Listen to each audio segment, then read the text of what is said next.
sharp turn left, it's like, wait, let's let go of all this stuff.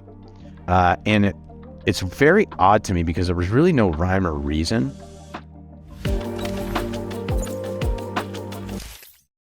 I believe you had posted something on LinkedIn about layoffs. And when I saw that, I said, okay, this was a couple months, maybe like a month or two ago when there was a bunch of layoffs in the news, I think at the beginning of the year. I said, I want to talk with him about his thoughts on what's going on in the tech industry regarding layoffs. It's interesting that you say that because, one, I'm kind of reaping the benefits of it. Through those posts, I've had 20 plus former Amazon engineers reach out, and we just had a guy sign today, former SDE3, which is an awesome win for us. And we're putting on another offer for a former Amazon engineer here shortly. What I thought was intriguing was the timing that all of them did it. And if you look, you've been in this industry a long time, you see how expensive engineering resources are getting. And talk about inflation, right? That's hurting businesses like ours because, a smaller revenue company can't compete with that type of compensation. We can't, right? Whether it comes with, almost free benefits, all the stuff that they do in the offices, full remote, you name it. Small businesses can't compete for that. And so that makes it very difficult now for anybody else to get a competitive advantage and hire really talented engineers because everyone thinks they're that valuable, right? And, earlier, come last year, if you recall, Amazon had finally made a commitment to increase total compensation. It was right around when they did the 20-for-1 stock split.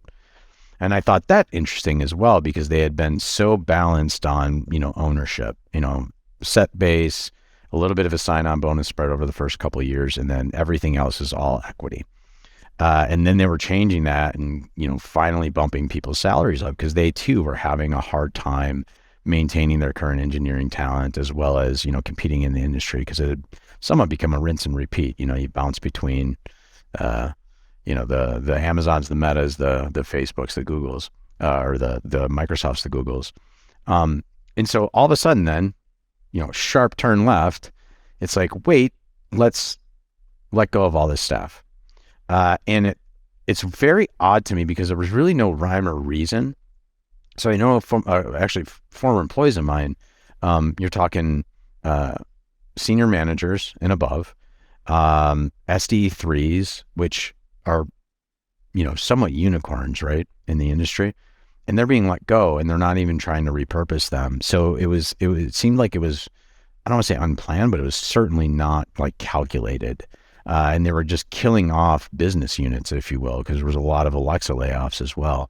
And I found that interesting too, because, Amazon had always prided itself on having engineers and anybody at the company have that option of, come here, join a team, and then stay with us because you can switch jobs everywhere.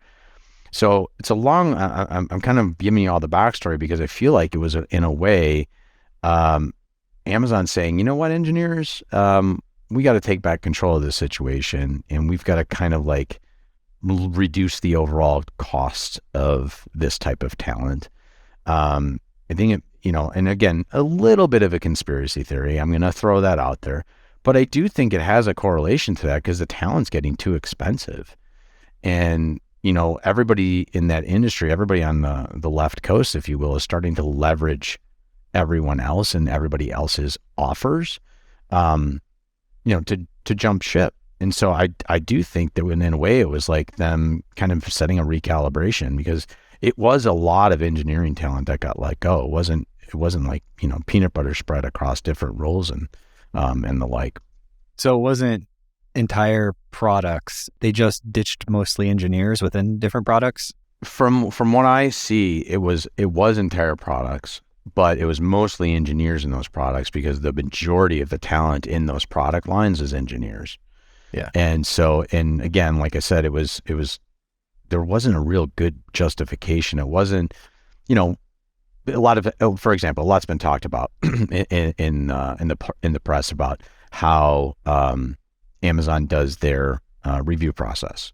and the kind of the ranking system. And look, everybody does this. It's just everybody wants to pick on Amazon. And it would have made more sense if they took that model to reduce staff, basically saying, hey, we've got a certain amount of top tier, we've got a certain amount of middle talent, and then let's look at this reduced tier of folks and go back to each of the organizations and kind of say, hey, here's what you need to do. But axing entire products or business units, that was very odd in my mind. Very odd. In my mind, it's not odd at all. I'd love to hear more. Because I would just look at the P&L and see how different products are doing. And if I have to make cuts, then I'm just going to pull up the P&L and say, cut the things that are underperforming. If they were performing well and they cut, that would be interesting, right? If the product was profitable and they cut it instead of cutting a less profitable product, that might be kind of interesting. Yeah. I just thought the part about it that I thought was that I thought interesting. It wasn't stopping and doing things that weren't producing value. That I get, and I agree with you on that. It was not looking at the good, like the top talent that remained in those verticals to ensure that, wait a second, we're not just killing a business unit and losing the talent. So I had SDE3 recs open for 2 years at Amazon and wasn't able to hire them. So them keeping, because I'm tracking with you. First of all, I'm agreeing with you on a lot of things. First of all, I love a good conspiracy. Secondly, I've got my own sort of conspiracy about why they did it from my perspective.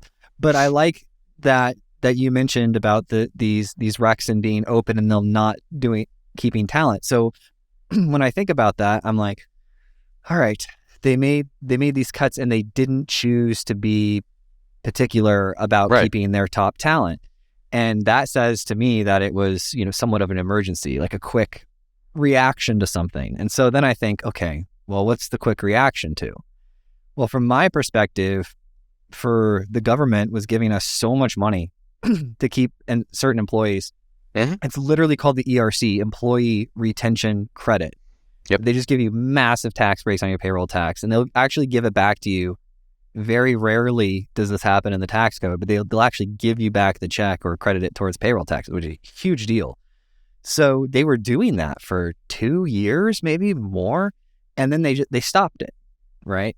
At the same time, you have the Fed increasing interest rates because too many people have too many jobs. So what I think happened, it's my conspiracy, is that these executives sat up there and they said, because this is what I would do if I were in their position, right? They said, look, we're losing all this tax credit, so we have to rebalance our budgets because we're losing a huge chunk of cash that's going to come in because, I don't know, for most of the businesses, I would argue that human capital is the greatest expense, right? Oh, for sure. Yeah. So now you're going to lose this huge credit against keeping all these people. So then you have to figure it out.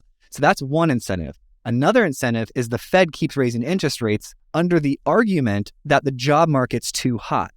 Yep. And then the third reason is these engineers are just crazy because this has gone nuts. I never planned, Brian, when I joined the economy, essentially, it was around 2009 when the real estate crash happened. Yeah. So I got this specific view that it was, you have a bunch of talent and then you just have to figure out what to do with that talent.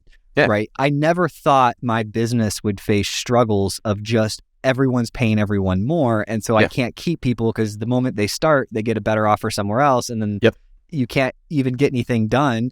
And I never thought that my business would struggle. And it did a few years ago with the idea that I just can't retain them, not because of culture or because of benefits, just because of straight pay, just the amount of pay they'll get. Yeah.